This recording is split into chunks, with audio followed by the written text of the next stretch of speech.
Thank you everyone for coming. What a great day. It is not a secret that COP26 is a failure. It should be obvious that we cannot solve a crisis with the same methods that got us into it in the first place. And more people are starting to realize this. Many are starting to ask themselves, what will it take for the people in power to wake up? But let's be clear, they are already awake. They know exactly what they are doing. They know exactly what priceless values they are sacrificing to maintain business as usual. The leaders are not doing nothing. They are actively creating loopholes and shaping frameworks to benefit themselves and to continue profiting from this destructive system. This is an active choice by the leaders to continue to let the exploitation of people and nature and the destruction of present and future living conditions to take place. The COP has turned into a PR event where leaders are giving beautiful speeches and announcing fancy commitments and targets, while behind the curtains, the governments of the global north countries are still refusing to take any drastic climate action. It seems like their main goal is to continue to fight for the status quo. And COP26 has been named the most exclusionary COP ever. This is no longer a climate conference. This is now a global North greenwash festival.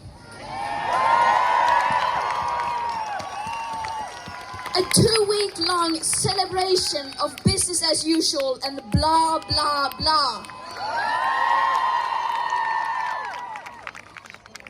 The most affected people in the most affected areas still remain unheard. And the voices of future generations are drowning in their greenwashed and empty words and promises. But the facts do not lie, and we know that our emperors are naked. To stay below the targets set in the Paris Agreement and thereby minimizing the risks of setting off irreversible chain reactions beyond human control, we need immediate, drastic, annual emission cuts unlike anything the world has ever seen. And as we don't have the technological solutions that alone will do anything even close to that, that means we will have to fundamentally change our society. And this is the uncomfortable result of our leaders' repeated failure to address this crisis. At the current emissions rates, our remaining CO2 budgets to give us the best chances of staying below 1.5 degrees Celsius will be gone within the end of this decade. And the climate and ecological crisis, of course, doesn't exist in a vacuum. It is directly tied to other crises and injustices that date back to colonialism and beyond. Crises based on the idea that some people are worth more than others and therefore have the right to steal others, to exploit others, and to steal their land and resources. And it is very naive of us to think that we could solve this crisis without addressing the root cause of it. But this is not going to be spoken about inside the COP. It's just too uncomfortable.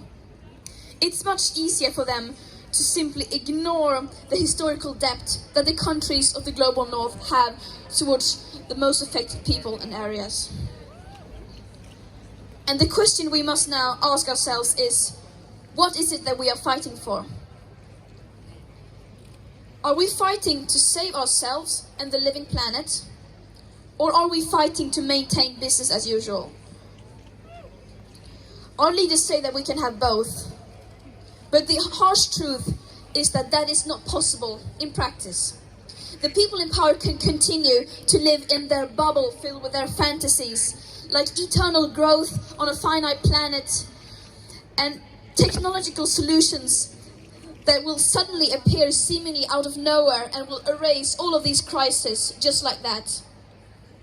All this while the world is literally burning on fire And while the people living on the front lines are still bearing the brunt of the climate crisis, they can continue to ignore the consequences of their inaction, but history will judge them poorly, and we will not accept it.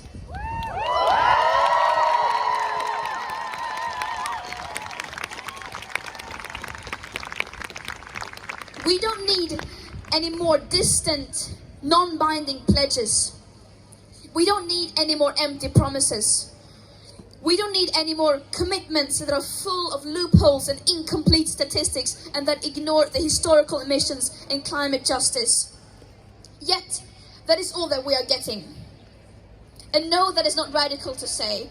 Just look at their track record. They have had 26 COPs. They have had decades of blah, blah, blah. And where has that led us? Over 50% of all our CO2 emissions have occurred since 1990, and about a third since 2005. All this while the media is reporting on what people in power say that they are going to do, rather than what they actually do. Time and time again, the media fails to hold the people in power responsible for their action and inaction. As they continue to expand fossil fuel infrastructure, opening up new coal mines, coal power plants, granting new oil licenses, and still refusing to do even the bare minimum, like delivering on the long-promised climate finance for loss and damage to the most vulnerable and least responsible countries. This is shameful.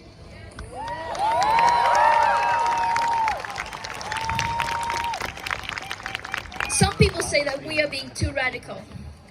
But the truth is that they are the ones who are radical. Fighting to save our life-supporting systems isn't radical at all.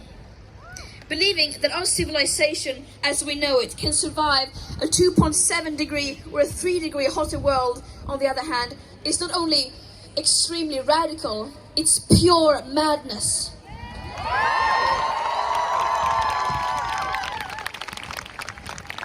Out here, we speak the truth.